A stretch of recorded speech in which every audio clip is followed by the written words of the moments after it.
have seen bears before, but never one that was that aggressive. Black bears in particular are normally shy.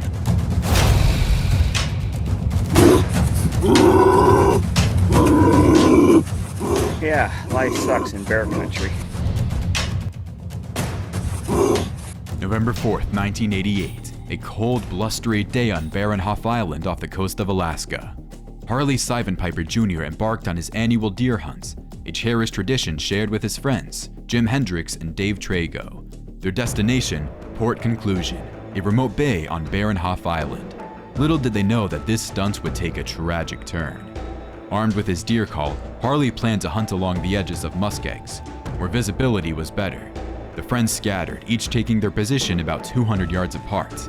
But then, the calm silence was broken by a blood-curdling roar. In a panic, Jim heard Harley scream and fired shots to signal Dave. They rushed to the scene only to find a horrifying sight. The area was torn apart, covered in blood. It was clear that Harley couldn't have survived such a vicious attack. Desperate for help, Jim reached out to nearby towns, but bureaucratic red tape left them feeling abandoned. The residents of Port Alexander were determined to take matters into their own hands.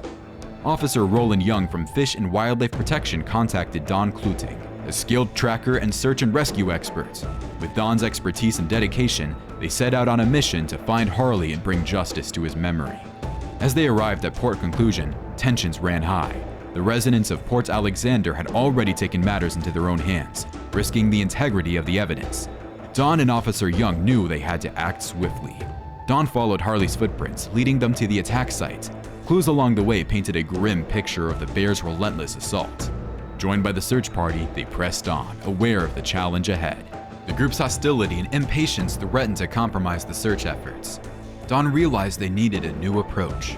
He split the team, focusing on meticulous tracking while others kept their distance.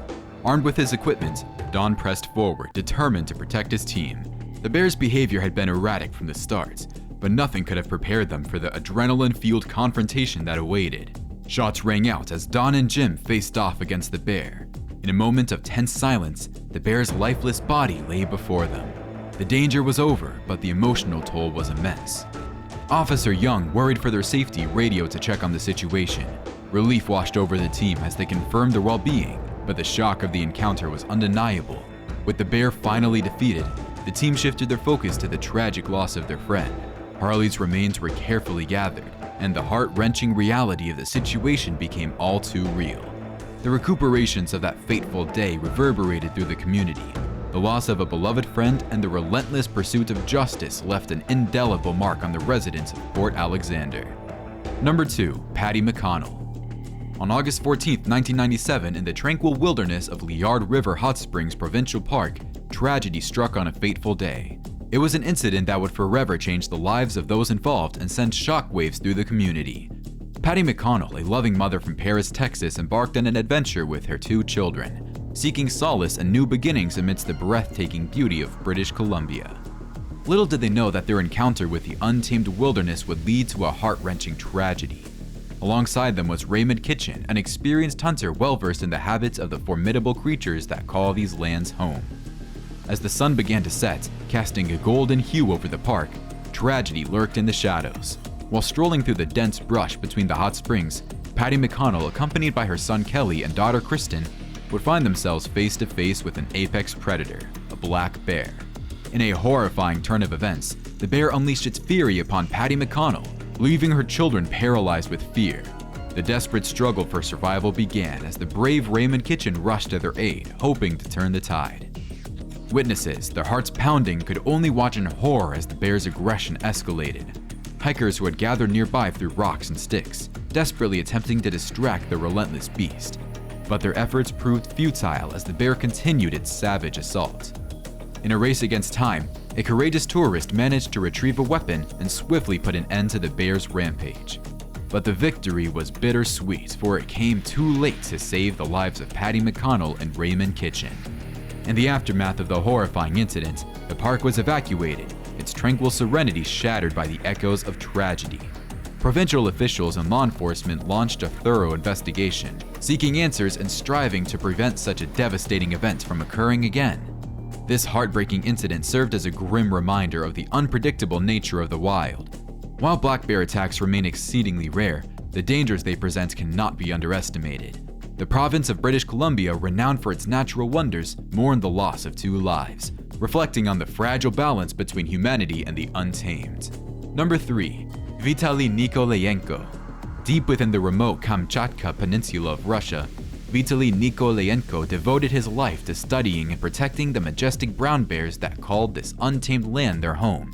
For over 2 decades, he immersed himself in their world, seeking to understand their behavior and safeguard their existence. Walking over 620 miles each year through Kamchatka's river valleys and coastal plains, Vitaly ventured where few dared to go. His tireless efforts allowed him to compile a remarkable documentary on the lives of these 9-foot giants, cousins of the North American grizzly. Back at his humble one-room hut on the Tikhaya River, Vitaly meticulously documented every encounter, filling hundreds of journals with observations of feeding, mating, and social habits. His work became an invaluable biographical record, shedding light on the intricate lives of these extraordinary creatures. As a senior ranger on the Kronotsky Wildlife Reserve, Vitaly faced a constant battle against illegal hunting and fishing. His patrols through the reserve kept him in the wilderness for months on end, protecting the bears from the ever-present threat of exploitation. Despite the dangers, Vitaly's passion for bear research never wavered. He spent his days from dawn to dusk following bears, capturing their essence through his lens. The silent nights were filled with the glow of a kerosene lamp as he poured his heart into his journals. Tragically, Vitaly's final journey ended longer than planned, as not all of his bears had retreated to their winter dens.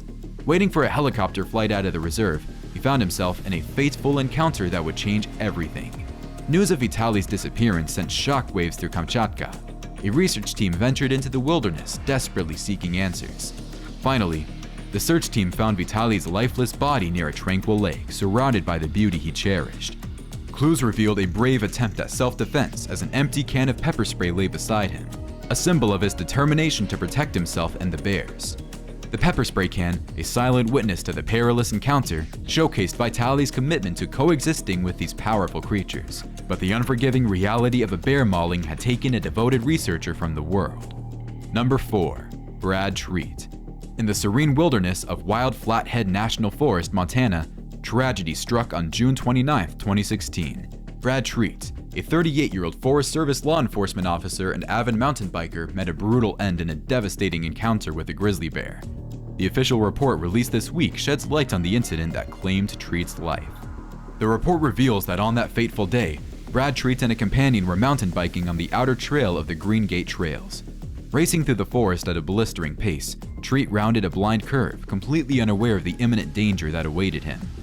At a speed of 20 to 25 miles per hour, Treat's collision with the grizzly bear was unavoidable. The impact catapulted him over his handlebars, causing severe injuries to both wrists and his left scapula. His companion, trailing behind, heard the sickening crash and witnessed the bear towering over Treat's motionless body. With no bear spray, firearms, or cell phones, the companion was left with a harrowing decision. Fearing for his own safety, he turned back to seek help while the bear remained fixated on Brad Treat. Desperately making his way through the dense forest, the companion managed to flag down a passing vehicle on Highway 2, located a mile away from the trail.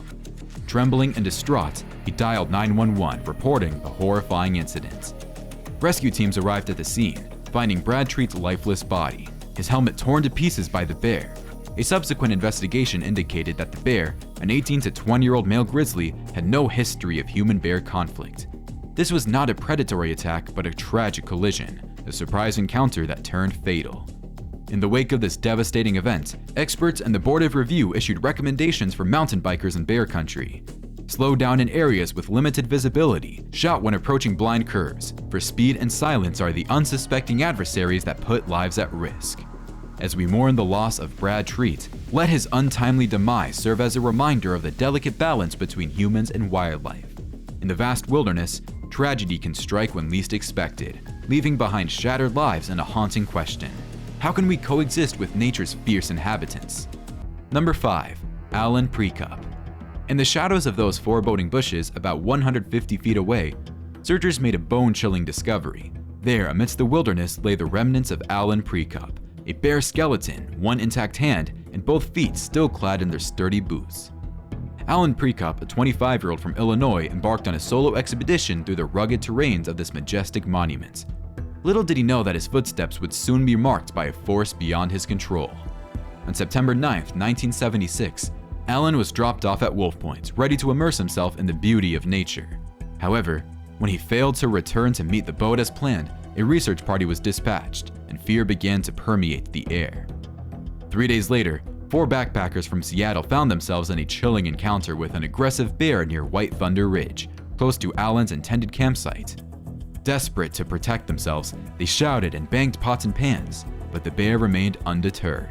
Fleeing for their lives, the campers gathered their food and sought refuge near the cliffs.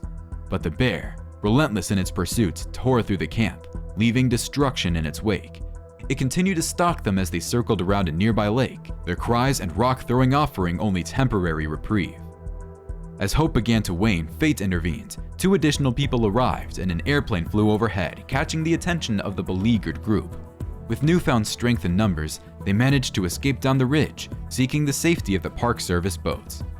Days later, rangers discovered Alan's campsite. It was a scene of unimaginable horror, ravaged by the beast that haunted their nightmares.